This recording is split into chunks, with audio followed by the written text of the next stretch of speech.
Welcome back, Treasure Valley. Once again, I've got Muffy Davis here with me, and we were just going over. She was in retirement after, and she thought nothing could get better than this. You've met your husband, you've madly in love with him, and then out of the middle of nowhere, you guys have decided, hey, let's have a baby after we've already toured the world and taught everybody athletics, for the handicapped and right. Yep. Handicapped and people with disabilities. people with disabilities, and then you decided to have a baby.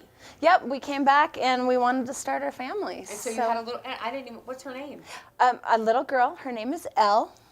L, like the letter L, or ELLE. Oh, I love that. It's very simple. Yeah. Well, her full name is Glenda Noel, but because she was due Christmas Day. Oh. Noel, but we call her Elle. I love that. Okay, so you had her, and then like every other woman in the world, you decided, hey, I need to get this baby weight off. Yes. So let's start working out. So you just went to the gym and. Yeah. Well, no, I needed to get aerobic exercises, so I started riding a bike called a hand cycle. Oh, a bike, okay. Since I can't pedal with my legs, we have these bikes called hand cycles, Right. and you ride with your arms. Like the pod that you use to climb up. Similar idea, but yeah, with wheels, exactly. Okay. And so I decided to start riding my hand cycle, and I'm the type of person I need to have a goal. So I set a goal to do a marathon a few months, like about 4 months after Elle was born, and did the marathon, and there I met. You can't just set like normal goals, like, hey, Well- it's okay if I just ride 20 miles today. You're like, no, I have to try out for a marathon. No, but it's a lot different riding it in a bike than running a marathon. Right. But yeah, I had success, did the marathon, and met a bunch of several other people in my town that were involved in the hand cycle circuit, and they kind of taught me and took me under their wing and kind of showed me the ropes and told me I needed to go to a camp, and it was at the camp I took the next year, went to this camp that I learned I should go to nationals. Okay. So, it was one of those, it just kind of happened. My goal wasn't to start competing again, but it But kind you're of. competitive anyway. It is, so and it was natural I for you to enjoy do that, and so I went to nationals, ended up having success, won my class, so was named to the U.S. World Championship team. Oh my gosh. Right And away. so that allowed you then to start training. Now, was there a development team? Nope, Very much like, so I they was just said, right "Here onto you the go. team. Get and in thrown right in. I feel like I didn't even know the sport. I'm still learning how to ride a bike. Right. And I went to World Championships where I had a lot of success. I won 3 silver medals. So. Oh my gosh. I know. Okay, So it where was. did these come Well, from? so after that, I knew that. After that, I knew that Oh my god. the This goal is like really freaking heavy. was Oh my gosh. then to make the Paralympic team. So I literally just got back. I was fortunate. I made it to London. Are you getting this? And I just got back from the games where I was fortunate to win 3 gold medals. Holy, these are really stinking heavy, y'all. These are, wow, this is amazing. And so you won for fastest time and in a relay and in the street racing. The road right? race. So the time trial? Road rage. Yeah. Different from road racing. incidentally.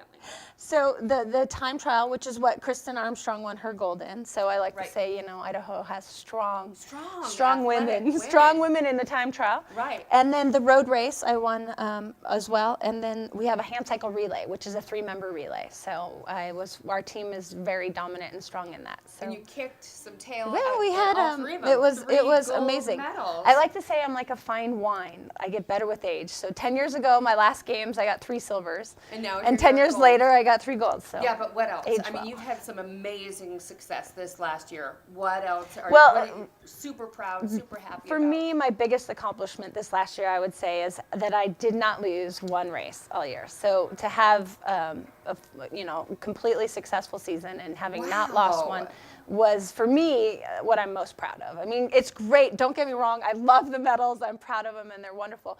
But that's on one given day. But to be Right. able to have a whole season where you've had success like that was pretty spectacular. Pretty amazing. Okay, so really quickly, because I want everybody to know, and we just have a short period Right. of time. What one thing would you want to tell everybody with regards to, hey, just tell me one thing that you would want to share with everybody, no holds barred.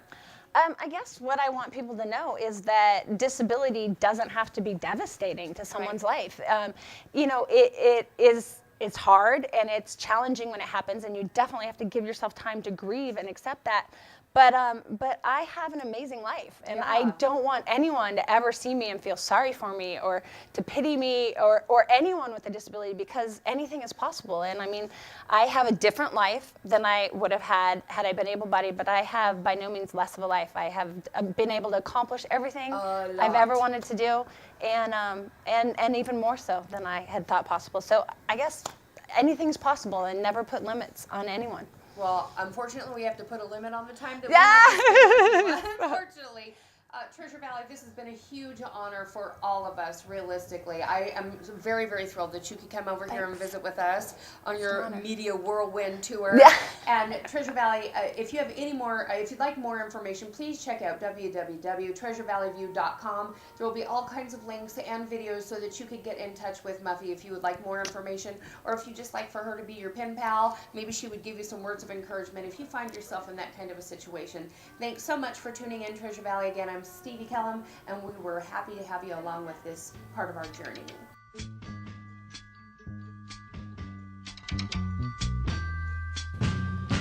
Hello, Treasure Valley. Once again, we have an opportunity to sit with Monique from the Meridian Humane Society and show a fun little tiny guy. We've never had a small one on the show. This is special. I always bring the big dogs, you guys. So we have a little one. This is Chase. Hi, Chase. He's a little Chihuahua.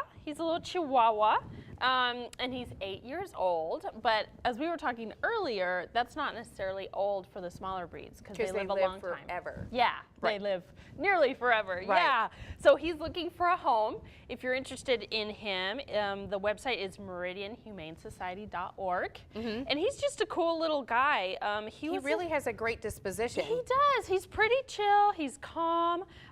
He do well with adults, I think, in an adult home. He knows some commands, walks well on a leash. He's house Well, we just trained. had the bully breed over here, and they brought in a big, I think that's probably Champion, but they brought him over, and he did just fine with them. Yeah, and he was a big pity. So you know how Chihuahuas are. They kind of hold their own with the big ones. Yeah, they're pretty convinced that they're the Rottweiler, right? Or exactly. And they're really not. Yeah. So Chase has clearly been taken care of, and he came in as a stray, right? He did. So nobody came to claim him, and he's been at the shelter almost a couple weeks now. So he's looking for a home, and he's been well taken care of, well fed. He knows some commands. So he was clearly very well taken care of. I don't understand how people just can lose a member of their family and then not go and try to find them. Hey, maybe you're looking for your Chihuahua. He's here. I know. Meridian Humane Society. They might not know where he's at. And P.S. he's not neutered. So if you didn't have your dog neutered or spayed, not this one, he needs to be neutered, but maybe this one's yours. And is his name Chase? Because we're making up all kinds of stuff this morning. Yes, we are. So before he does get adopted out, he'll be neutered. Okay. So he'll be all set to go. Because that's part of the adoption fee when you they come and adopt or foster. They have to be spayed or neutered first. Exactly, and he'll have his vaccinations and all that, and he'll just have a little clean bill of health for you. I like clean bills of health. Yeah, Especially now, I heard you say too that he's the only one out there right now. The second that's one of the smaller ones. It's crazy. The it just ebbs and flows. Last month when I was here, the shelter was slammed, and so now he's the only one available. So he's the last one, you guys. Great work out there at the Meridian Humane Society. Oh, that was nice. Like, I'm the last one. Come and get me. I'm all alone out there. Let's have a record and have no dogs in the shelter. That would be great. Have you ever had no dogs in the shelter? You know, I'm not sure. It's rare. It's rare. Okay, now I just heard you say you don't work for the Meridian Humane Society full time. I don't. So I volunteer with them, and I help do the, go to events and bring the dogs here and good. walk them. So what do people need to do then if they want to be a volunteer?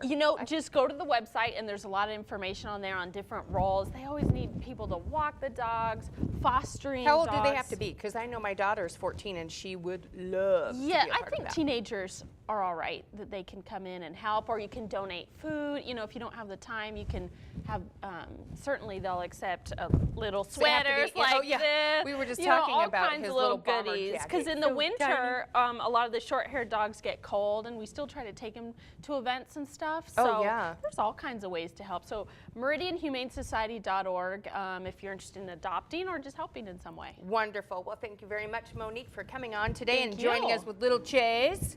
We appreciate it, and we'll see you next time. Thanks, Treasure All Valley. right. Go out and adopt Chase today.